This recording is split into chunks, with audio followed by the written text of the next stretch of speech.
Omusajja mukulu amanyiddwa nga Mansulo Semanda amanya ga matuufu ate nga waneno amanya gakola ssente ye King Saha anti munnange ekivulu kisembedde era tujja kuba wali nga tukikuba left right era nga olunaku lwaleero akyankalanyiza ekibuga munnange tubadde tuliawo nga abakuuma ddembe tebasobola kukyebeera ne bayingirawo naye era babalemesezza nti babadde baagala mukwata naye eggaali ebadde nnene nnyo era nebalemesa babadde baagala okukwata King Saha naye ndowooza tebamukutte bamutadde bamaze ne bamwenenya abadde n'eggaali nnene badde baagala muyisaamu ggaali wano wenyinyini waneeno so amagye mangi ndowooza olaba na wano waliwo era abasirikale bagezaako kiryalinga naye basoze mwegezaamu mukwata nga olaba abasirikale obalaba bakala zonna oba bakwata booda kati naye ng'ebintu kyomanya bitabuse so kyekiriwo waneeno bakutte fulaga ya NUP afanda agisse kuwa booda so kyekiriwo saawa zino reporting live wa Kiseka. Yes, tugende tumuwagire muna struggle munaffe yes tubeereyo mu bungi tetukoma just waneeno naye tulina okubaawo ate tubenga tumukwatirako tujuze tunyumirwe anti omumanyi oyo nga wenkugambye nti ye King Saha era king mu kintu kino ekya music mpoza akatambike mbadde neerabidde bateerawa waneeno nga beexchanging ebigambo anti omanyi King Saha naye tapowa abadde boogera naye n'abaddamu nagamba nti ebbanja ly'omwenge munange liggwa na mwenge bali mukuba abantu bakuba abantu wano eyo nga tuvuddeyo munange katuddeko era omuyimbi omulala Chosen Becky Chosen Becky yeefuze omutimbagano Chosen Becky yeefuze emitala gyonna naye ng'ensonga ki ensonga ye ne Dictator Amir abantu bano bamaze akabanga ebyaddala nga bayawukana naye ng'ebintu byabwe bambi nga babikwata mpola era ebigambo byayitingana nti abantu abo bayawukana naye nga Amir tabyogerako ne Chosen Becky oba mujjukira awo amawulire ge twakola ennyo omwana ng'ali ku kitanda wakalenzi akakulu mujjukire ezo saga ezo ezaaliwo zonna baali bayawukana naye kati ebintu bwe biyingidde bagamba mbu interview nyingi muzirabye obutambi tubateereddeyo mu bulabye mbu balumiriza mbu abaganda ba Chosen Becky mbo be bamulemesezza obufumbo era kati abantu bavuddeyo kugamba Chosen Becky mbu wanaaba ayagala obufumbo mbu yejjeko abaganda be jukira gonde omwana muwala amanyiddwa ngaani ono muganda wa Chosen Becky omuyimbi yagambe yabadde ku interview bamubuuza yagambye ffe tetubeera wa Amir tetubeera maka ga Amir ne Chosen Becky tubeera amaka ge tubeeramu ga Chosen Becky yagazimba ekigambo ekyo kyalese abantu nga boogera binnya bagamba negwandikubadde Chosen Becky Dictator Amir teyawasa Chosen Becky officially naye abadde asaanamu ka respect nti kino kiba kiraga nti newaka babadde tebamuwa respect kubanga amaka ga muganda waabwe era nalabye abantu bangi nga bakomentinga nnyo ku kintu ekyo ne bagamba olaba batuuka okwogerawo batyo mu maaso ga kamera ate kamera wetabeerawo so ono agambye mbu Chosen Becky wanaaba ayagala obufumbo katugambe oba buno bwafudde mpulidde nti waliwo omwami omulala gwagenda okwanjula ate maama we gwayagala mbu nkuba kyeyo ge mawulire agali mu ddiiro naye namugambye nti sooka okole ki sooka owulire ebigambo bye saagala mwogerera nnyo Chosen Becky bw'oba oyagala amaka abantu abasinga nga wolaba abasajja abakazi bwe baakowa abalamu baabwe n'abasajja baakowa baganda bo ate Amiri akuyambe tabazinye singa Amiri teyali muntu yandi bafumise mwenna ennyinde zennene zonna nazo n'azizaalamu era yankola bwe butafumita biganda byo kyenvudde mumumanyiira abasajja abasinga babafumita ne musibye n'abaziba emimwa oleta otya biganda byo byonna amakaago wadde baganda bo baagala nnyo wandi bapangisiriza gwe nobeera mu makaago ne bbaawo wakimanya gwe wasiza omusajja ekyo kiri kuliko tetugenda kukyegana ekyokubiri gwe obadde osinza omusajja ssente gwe akola ate mukola mwenna omusajja afayo okubatambuza music oyagala omuvuka amale kweteekamu mugwa oba kalabba bw'atandi kuzinye kuzaala baana mbu bannange tasutamanyi buliri nga woobiwulira obutambi bungi banamawulire boogedde interview zo zigenda mu maaso bwe bakola ku gundi bwe bakola ku Dictator Mill bwe bakola ku baganda ba Chosen Becky naye nga ekyo kyekiriwo nawuliddeko nga bagamba mbu Chosen Becky si mwangu si muntu omu si babiri si basatu ne gundi akizzemu nnaku lwale nagamba nti Chosen Becky ekifaananyi kyatulaga wabweru eno mbu si Chosen Becky kino ekyewabweru kino nti muntu mulala nnyo nnyo nnyo ate mbu in real life ate muntu muzibu nnyo mbu nnyo so si byangu ebigambo bwe biti we bitambula naye nga bo kapo yaffe bambi yali etweyagaza kapo gye twasinga nnyo nnyo nnyo okwagala ennyo kati essaawa eno wetwogerera kapo teriiwo ate ekyokulala driver we yasooka okuleeta ebigambo omusajja oyo yakolera ddala almost 1 hour n'alumiriza Chosen Becky obwamalaaya era n'atuuka n'okugamba Dictator Mill nti woba olina amagezi abaana batwale ku DNA nti nze abadde atambula naye so ebyo byonna ebintu bingi ebibaddewo naye nga Mukama yasinga okumanya ekituufu kyekiriwa kitegeera naye nga kapo yaffe yo tekyaliwo kapo yaffe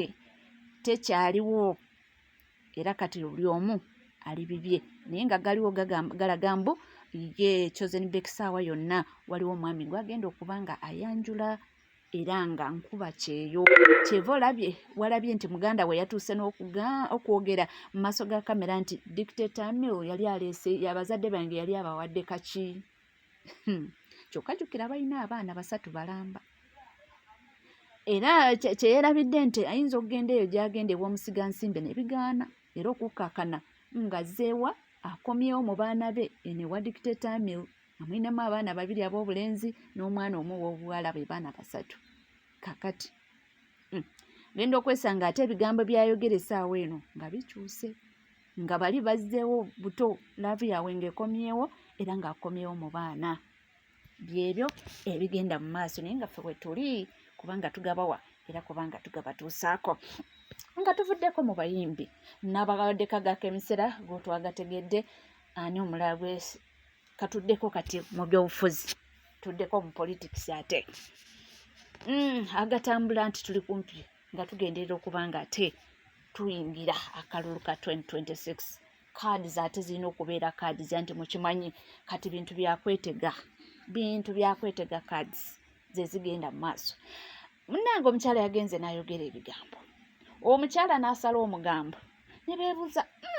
ono ye muntu gwe twawa kaadi oba muntu mulala naye nga kikyo waliwo okwekuba enkokola waliwo okweyogerera ebisongovu waliwo kankutwaleyo kowulire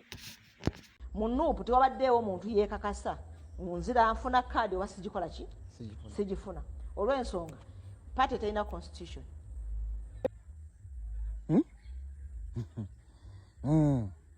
kiki kyennyini kyowulidde oyo nno mubaka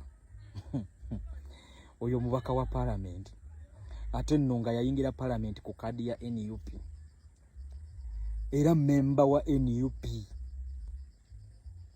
naye atudde mu studio za TV y'eggwanga n'agamba nti NUP ekibiina ekyakera ku makya ne kimuwa kaadi era ne kimusindika mu palamenti tekirina mbeera nnambulukufu yakugabamu kaadi kubanga tekirina ssemateeka naye ng'ekibiina kyagamba tekirina ssemateeka teweerabira kyamuwa kaadi era ne kimuyingiza palamenti y'eggwanga munne akulira ekisinde kyayogerera Masias Mpuga Nsamba ekibiina kye kimu kibagamba ekitalina ssemateeka kyekyakera ku makya ne kituuza delegates conference ejjinja ne kimuwa obwa leader of opposition era ne kimuwa n'obwa deputy president. Era ne banne nga bwe bafaanana tewali yavaayo ne yeemulugunya era n'aresigninga ku kifo ky'omubaka wa palamenti olw'okuba nti ekibiina ekyamuwa kaadi kyagimuwa mu bumenyi bw'amateeka tekirina ssemateeka. Omukyalo ono y'omu agenze n'agamba nti ekibiina kaadi zikigaba kusinziira ku mbuzi z'otutte emagere n'enkoko. Abange embuuza, naawe watwala mbuzi n'enkoko emagere ne bakuwa kaadi? Eyo nno y'endowooza y'abantu abakulaga nti bakulembeze era balwana kubeera bakulembeze. Ekibiina gye babadde bafubutuka kyo tekiriimu nsa, bo be balina ensa. These are the same people abakedde ku makya ne babuuza nti Muwanga Kivumbi yalondeddwa atya nga deputy president ng'ekibiina tekirina ssemateeka. Naye ne batasobola kwebuuza nti owaawe Mathias Mpuuga we yali aweebwa ekifo kye kimu yalondebwa ate watali ssemateeka. Ono omukyala afaanana ekiyinja abasiraamu kwe batera okufunira wudu. Abakimanyi obulungi y'omukyala oyo nga bw'afa. Ffe tukyali mu politics nakugambye nti nkutwala ate munnange mwana mulenzi avuddeyo n'agamba nti Calvin Kayanja ono asuusizza waakoma nti munnange ebigambo byayogera alinga ye yeefula amanyi nnyo nti naye munnange mu byonna by'okola weesonyiwe pulezidenti waffe. Bino njagala okukozesa eddakiika ntono nnyo olw'okuba nti mba bize mu bintu ebimu ebingasa era ebingattako. Njagala okulabula omuvubuka gwe bayita Calvin Kayanja n'okumutangazaamu ku byayogera. Tulabye bangi abaagala olwanisa Bobi Wine, tulabye bangi abaagala okulwanisa gavumenti, tulabye bangi abaagala okulwanirako sayidi ya gavumenti n'abaagala okulwanirako sayidi ya Bobi Wine. Siraba nsonga lwaki olwana omuntu otuuka omumanyira nga totegeera oba nga tomutegeera. Nze ngoberera big statement byo gwe ssebo Calvin Kayanja, saasanguza nko linnya lyo mu kamwa kange because sina kyenkwetaaza naawe nsuubira tolina kyonneetaaza. I think one day one time ogenda meeting abantu abamu b'otamanyi mu bulamu bwo b'otalabangako, ogenda meeting abantu b'otalabangako mu sitayiro enzibu era embi. Ebigambo byange bye bino byonna ozoobikola, ozoovuma, ozovvoola Bobi Wine. Siwagira kuvvoola kabeera ani avvoola oba bavoodaani oba bavoodaani, sikiwagira era saagala muntu ayisa muntu maaso naddala ng'omuntu oyo akusinga. Omuntu akusinga aba akusinga. Calvin Kayanja bampaane alina wagenda okukoma. Nkimanyi kampuni gy'okolera nnyini yo tumumanyi egyolanga etwala abantu ebweru oba ne byokola abantu abasinga bakozesa tubamanyi. Tetusobola bavuma, tetusobola bayisa mukamwa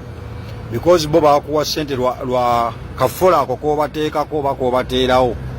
Nayerekera awo okuvuma abantu abatali mu mboozi zammwe. Fulufiga avuddeyo n'akulabula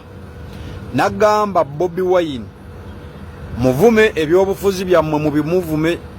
naye va ku maama we. Ekyo kimu, va ku maama Bobi Wine, teyazaala Bobi Wine yekka. Simanyi wa ogenda kugirayo kigambo nga bakubuuza obujulizi obulaga nga Bobi Wine avuma mama wa Seggirinya. Ogenda kubujjawa because fe video twazibaddeko tuzirabye zonna, twaliwo twalaba buli kigenda mu maaso. Njagala ojjeyo ekigambo kimu Bobi Wine kye yavuma mama wa Seggirinya. Okujjako abantu abamu nti entegeera yammwe ntono ku bigambo Bobi Wine byonna bye yayogera kufa kwa Seggirinya, kwa Honorable Seggirinya. Kigambo ki ekyali kivuma ng'oggyeko okugamba nti abo bakukozesa bukozesa they are idiot, abamukozesa simanyi oba baani abamuteeka mu mbi. Era nga ggwe omuntu alina amagezi agoberera ebizze bibeerawo oba olaba nga bwoti bwolina okuddamu okuadressinga Bobi Wine. siri wano kulwanirako Bobi Wine kuba teyeetaaga mulwanira no mweyita baganda era abalina empisa abavubuka mmwe naye temulina mpisa ate mwalibanga temuli baganda batuufu oswaza erinnya Kayanja oswaza erinnya Ewakeera oba bazaddewo libakya ne bakutuuma nga liraga oli mu Buganda oba oli Muganda nze nno nja kukusaba sikutiisatiisa nze tojja kundabako era tolindabako mu maaso ge lw'olibondabyeko it will be another case seetaaga kulabibwako gy'oli nkoze vidiyo eno kulabula oba kukuteeka mu layini omanye ntugw'ovuma bw'aba yakusukkako aba yakusukkako ndabye vidiyo zinga onenya amayumba ge bazimbye ewammwe ani abagaana okupositinga ennyumba ze muzimba ani yali avuddeyo nagaa nti Calvin Kayanja topositinga muzigo gwo positinga omuzigo gwo abaligwogerako baligwogerako neffe tetulina budde bugenda gwogerako Calvin Kayanja wagenda ku kyeyo n'okola bye wagenda okukolerera simanyi oba wabifuna simanyi gye wajja mutima kuyingiza politics simanyi ozize ku Bobi Wine oyogera ku nsonga y'okutwala Kapere ebweru nti sente ze yataddemu okumutwala ebweru yali zimuyambye n'agulamu poloti anyaga nti Kapere talina poloti era ye bwewalaba ayogera ne Bobi Wine mu butambi bwonna okugyako abantu muvayo ne mwasama jasi okunyiriza abantu akamwa ababa balinaanyi fe good chance tubeera wano ne tulaba ku TikTok bye mwasama olaba naye tetusensinga nti muwunya akamwa ani walabako vidiyo ya Kapere nga asaba kumuzimbira nnyumba bakumuweerera baana oba yasaba kirabo kya mutwalako bweru nga ggwe atwala abantu ebweru alina kampuni etwala abantu ebweru diro wali ogambye Kapere nti genda okole passport nja kukutwalako e Dubai gye waliyo ebbanga ddene diro wali okoze post n'ogamba oyagala otwaleko abaana ba Kapere ebweru ne waba Kenya wano muleke kumanyiira muntu ku kikyakoze muleke kumanyiira ku kikoleddwa ate nga temusobola kikola nze ndi wano sisobola na kuliisa muntu gwe simanyi nti wa luganda lwange oba ki oba ki n'owooluganda olumu ayinza okunnemererwa sisobola kuvayo kumanyiira alina gwaliisiza Calvin Kayanja jjayo omu ku abo be wali oyambyeko wano weeteeka mu bintu mb'oyamba abaana ababonaabona bajje ebweru waleeta bameka b'obonyaabonyezza bameka bobbyoza tumanyi baana bobbye ffe twali tuvudde ne tukwasamira Bobi Wine bw'aba yasobodde okukwata sente okimanyi kye bayita oteeka omuntu mu first class mu nnyonyo mumutwala ebwe mwe mwagenda mu bufulayi simanya Dubai simanyayo buki obunyonyo bw'emitwalo 5 musajja alinnye miliyoni 8 ku nnyonyi ekivvulu kyowooza mbu kyamusaze Bobi Wine mwamulabako nga alanga nti agenda ba n'ekivvulu e Dubai tebaddeko na kivvulu yagenze kusanyuka kutwala Kapere ku holiday abakitegeddeko ne bakuŋŋaana ne bamutegekera ekifo bajja okumusiŋŋaanira mu byayogedde bawiddemu ebya kampeyini lwaki obwongo bwammwe bwayiikamu obuugi lwaki mutegeera nga abataayitako mu ssomero lwaki mutegeera nga be bataazaala buzaazi nga gulya oluga baakulonda kasasiro oba bwazivaawa mutuleetera okulowooza nti ababateeka mu ssente bye babagamba ebigambo by'okwogera naye ate oli mukulu otuuse mu myaka gye batategeerera nti yogera kino wabula n'otegeera ng'omusiru maama wa Bobi Wine yafa accident ebigambo by'obadde omwogerako olabira ddala nga bigatta ku bwongo obwo ku ntegeerayo Kayanja lwaki mutegeera nga abalya ebitaliika lwaki mutegeera nga abatassa ebyobufuzi bibatuusizza mu kuwaayiriza munenya Bobi Wine mbu ye yapostinze ebifaananyi bya Seggirinya muddeyo munoonye audio nga Seggirinya ayogera n'omusawo omusawo gwe yagamba nti bino binteerangayo baabiwa Bobi Wine yes ne biba byafulumye nga ye yabifulumizza kisingako abamukuba ne bamunuubula ne bamuteekako ebiwundu ebyo lwaki temunenye yateekako ebiwundu ebyo mwana knowledge mube nga abategeera mulinga mugeze emitwe nga tumanyi gigeze magezi naye mugeze busiru buli kikwata ku Bobi Wine n'okyogerako kati nno gamba buli eyakusinze aba yakusinze oba otya ayino oba mukolera General Muhoozi oba mukolera General Museveni oba mukolera Jenani oba ani kalimu kammwe mukakole naye mwogere ebitaabaswazi mwogere bye munaasobola okuddamu bakabulaza amagezi gabaddemu mubeemu ne ku IQ mubeemu ne ku bwongo mbalidde eyagambye Calvin Kayanja munange weddeko osuuka weyandikomye n'oyogera kimu buli kimu gwokola analysis gwomanye buli kimu gwomanye wekinaatasima kyandigenze bwekiti ntabange si buli kimu nti okimanyi era si buli kimu nti omanyi ansa zaakyo tiso weewumuzeeko naye nga tuli ku NCK TV era bw'oba oliyo nga tona subscribinga kekadde subscribinga ringinga that notification bell sharinga likinga ebisigadde nkomawo nabyo tovaawo